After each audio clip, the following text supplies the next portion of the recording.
Muy bien, pues muchísimas gracias por invitarme. Quería agradecer a la UPAEP que me ha invitado a pasar esta semana con distintas sesiones, distintas intervenciones, a la Comisión de Familia del Senado por organizar este acto que vamos a tener a continuación, y también a Confamilia que organiza esta desayuno con la prensa, esta rueda de prensa. En primer lugar, quería destacar algunos datos académicos, en general a nivel internacional, pero también nacional, que hacen evidente esta necesidad de apoyar a la familia, ¿no? Para saber el por qué debe haber unas políticas públicas de apoyo a la familia, además del mandato internacional.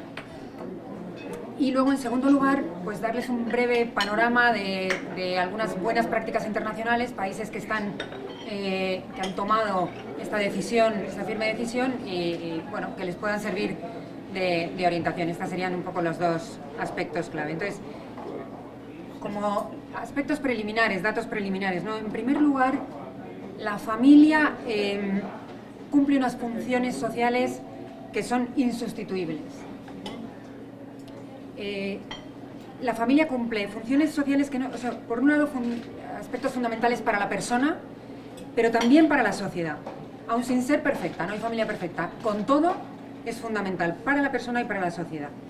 Y aunque la familia nace de una decisión personal y tiene por lo tanto una dimensión privada, tiene al mismo tiempo un impacto público, un impacto social, porque influye en el conjunto de la sociedad. Y como muy bien decía la senadora Lisbeth, cuando la familia está fuerte, la sociedad está fuerte, la nación está fuerte.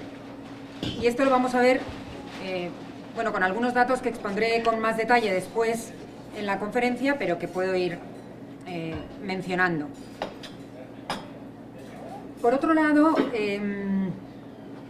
es evidente que bueno, hay mucha evidencia empírica en relación, aunque hay situaciones diversas, porque pues la vida nos pone delante situaciones muy variadas y al final puede haber pues una mamá que está sola con los hijos, una pareja que se ha separado. Hay muchas realidades en la sociedad que una política pública debe contemplar y debe acoger, pero al mismo tiempo no podemos negar que la evidencia empírica muestra de manera sistemática que la familia original, arraigada en el matrimonio, estable por lo tanto entre un hombre y una mujer, aporta los mejores resultados para sus miembros y para el conjunto de la sociedad.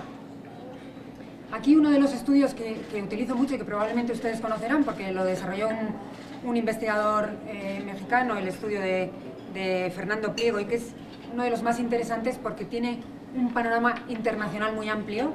Recoge 13 países tan diversos como Australia, Japón, Perú, por supuesto México o España, ¿no?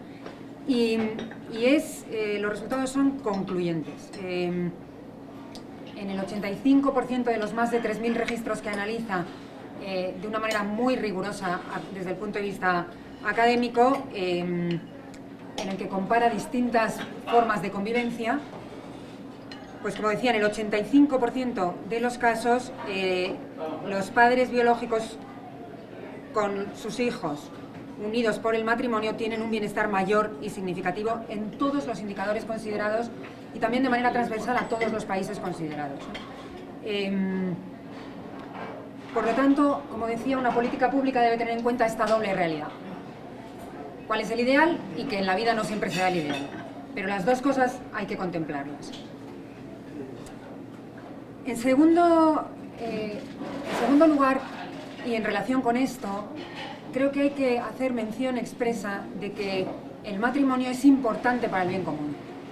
Y hay también muchos datos que apoyan este aspecto. O sea, históricamente, el objetivo del matrimonio no es certificar un sentimiento, que no necesita en absoluto ser certificado públicamente, ¿no? Sino que el objetivo es fomentar parejas estables, capaces de engendrar y educar a los hijos para el bien de la sociedad. Por lo tanto, el que exista o no exista matrimonio al margen de una decisión personal tiene un impacto en la sociedad. Y numerosos estudios académicos han comprobado lo importante que es la estabilidad familiar por ejemplo, fundamentalmente para los hijos, ¿no? Hay un estudio muy interesante llevado a cabo en Estados Unidos que recoge más de 50 publicaciones académicas, el informe Matrimonio y Bien Común, los 10 principios de Princeton,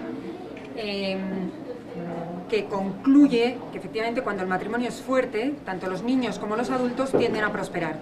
Cuando el matrimonio se rompe, todos los elementos de la sociedad sufren.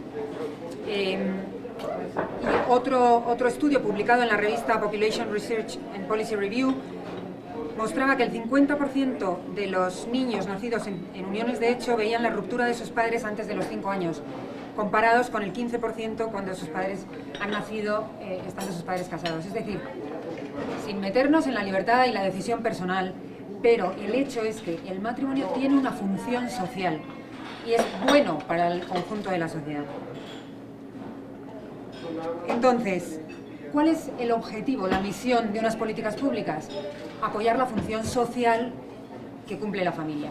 Entonces, cualquiera, como criterio general, cualquiera que se dedica a cuidar desinteresadamente de otros,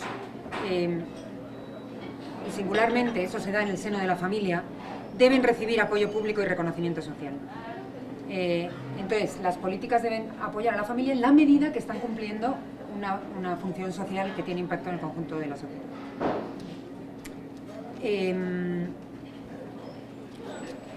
Como la familia se identifica básicamente, jurídicamente, por el vínculo matrimonial o por el vínculo de filiación, esto permite que las políticas públicas acoja a distintas situaciones familiares, es decir, un grupo de hermanos huérfanos, o mujeres solas, o mujeres viudas, divorciadas, no casadas, en la medida en que tienen hijos o que están cuidando de personas mayores a su cargo, o de una persona minusválida, etc. Y de hecho, las políticas públicas deben de estar muy vinculadas al número de hijos, en este sentido. ¿En qué consiste una perspectiva de familia? Que es la propuesta que comento hoy, ¿no? Es el criterio rector de las políticas públicas. Una perspectiva de familia que entiende que las personas no viven en su mayoría como individuos aislados, sino que viven en familia. Según un dato al que tuve acceso, es de hace unos pocos años, hace 4 o 5 años, pero el 90% de los mexicanos viven en familia. Luego es la realidad mayoritaria de la sociedad y no se puede ignorar. Entonces, la perspectiva de familia es una política transversal que abarca todas las áreas que afectan a la familia. Leyes, economía, educación, sanidad, promoción social, medios de comunicación también, etc. Y luego, al final, comentaré también más adelante, pero hay un mandato internacional claro. Desde la Declaración Universal de los Derechos Humanos en el año 48, en el que se considera a la familia como el elemento natural, y esto es importante, es el elemento natural y fundamental de la sociedad, y tiene derecho a la protección de la sociedad y del Estado. Es decir, ya la Declaración Universal de Derechos Humanos reconoce este derecho de la familia a la protección por parte del Estado, pero luego hay numerosas resoluciones de Naciones Unidas donde se recomienda, porque las resoluciones no tienen carácter vinculante, pero recomienda a los Estados miembros que incorporen políticas de apoyo a la familia, incluso una perspectiva de familia en sus políticas. Y luego además hay 5 tratados internacionales, que esos sí son vinculantes, que también obligan a los Estados que han firmado los tratados a apoyar políticas de apoyo a la familia. Luego además hay un mandato internacional. Y entrando en la segunda parte que quería comentarles, transmitirles en relación a qué está ocurriendo a nivel internacional y algunas buenas prácticas, fundamentalmente de Europa, porque es lo que más conozco. Hace un año, un poco más de un año, estuve en Budapest, en el Foro Demográfico de Budapest, y el ministro británico Robert Halfon estimaba en 46 billones de libras anuales el coste de la ruptura familiar en el Reino Unido. Y constataba que los niños que crecen en familias desestructuradas tienen muchas menores oportunidades de éxito, de tener éxito en su propia vida. En el Reino Unido ha sido un eje fundamental de las políticas desde el año 2012, 2013, 2014. El primer ministro David Cameron se comprometió a pasar lo que llama un family test a todas sus políticas, de tal manera que veía cualquier política que iban a poner en marcha, si servía para reforzar la familia, la ponían adelante, si perjudicaba a la familia, no la iban a sacar adelante. Y fue un compromiso claro del gobierno británico que me parece que tiene mucho que ver con esta perspectiva de familia. Otro caso interesante es la situación en Alemania, el caso alemán, en el cual, bueno, en Europa estamos viviendo un invierno demográfico. Realmente hay un problema serio, muy serio de demografía. Entonces hay un esfuerzo por parte de los gobiernos de revertir esta situación. Alemania destina 200.000 millones de euros de su presupuesto para subsidios y ayudas a la familia. Hay 156 prestaciones diferentes de apoyo a la familia, bajas de maternidad, etc. Sin embargo, no han logrado revertir el problema demográfico, no han logrado que aumente de una manera significativa o proporcional a este esfuerzo la natalidad. Y esto me parece que pone de manifiesto que las medidas económicas son necesarias, pero no suficientes. Es necesario también una cultura favorable a la familia, ¿no? Y esto tiene mucha importancia. Otro caso interesante en Europa es el modelo francés. En Francia, después de la Segunda Guerra Mundial, se asume como una política de Estado el apoyo a la familia. Y gobiernos de un signo y de otro lo han tomado siempre como política de Estado. Basada fundamentalmente, por un lado, en ventajas fiscales, a más hijos, más ventajas, y por otro lado, en la conciliación del trabajo y la familia, con ayudas para el cuidado de los hijos, una baja maternal de hasta 3 años, invierten el 3,1% del Producto Interior Bruto en políticas de apoyo a la familia. Y de hecho, es uno de los países que tiene mejor índice de natalidad. No está en el nivel de reemplazo generacional, que es el 2,1, pero está en el 2, en el 2,01. No sé, o sea, realmente han tenido un efecto positivo. Y luego otro modelo, que es el último que quería mencionar, porque me parece probablemente el más integral que se está poniendo en práctica en Europa, es el de Hungría. Uno de los países del este, relativamente recién incorporados a la Unión Europea, también con una situación demográfica muy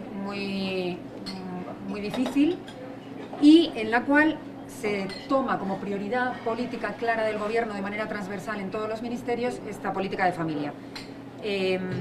Han hecho un programa precisamente para favorecer una cultura de apoyo a la familia que se llama Family Friendly Country, como un país que acoge a la familia, de tal manera que transmite una cultura en ese sentido y un reconocimiento público a todas estas funciones sociales que lleva a cabo la familia. En segundo lugar, una fuerte política fiscal, a más hijos, menos impuestos, para ayudar a que los padres, que en el esfuerzo que hacen de educar a sus hijos, por lo menos que económicamente no les suponga una carga extraordinaria, hasta el punto que a partir de 3 hijos no pagan impuestos. Ayudas directas en la adquisición de vivienda, a más personas a cargo en la familia, más ayudas. Y finalmente la cuestión de la conciliación de la vida familiar y laboral.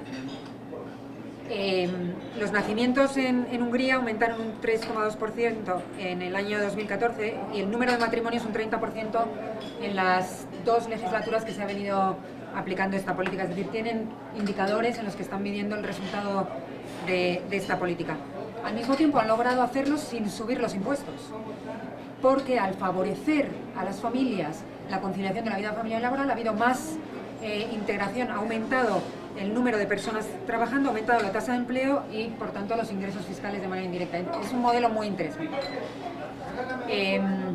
Bueno, yo finalmente luego ya más tarde, pero ahora no me voy a meter en el detalle, pues haré algunas propuestas concretas que bueno, pues habría que adecuar a la situación mexicana, que yo no conozco tan en detalle, pero quería dejarlo aquí y ya si tienen ustedes alguna pregunta, con mucho gusto.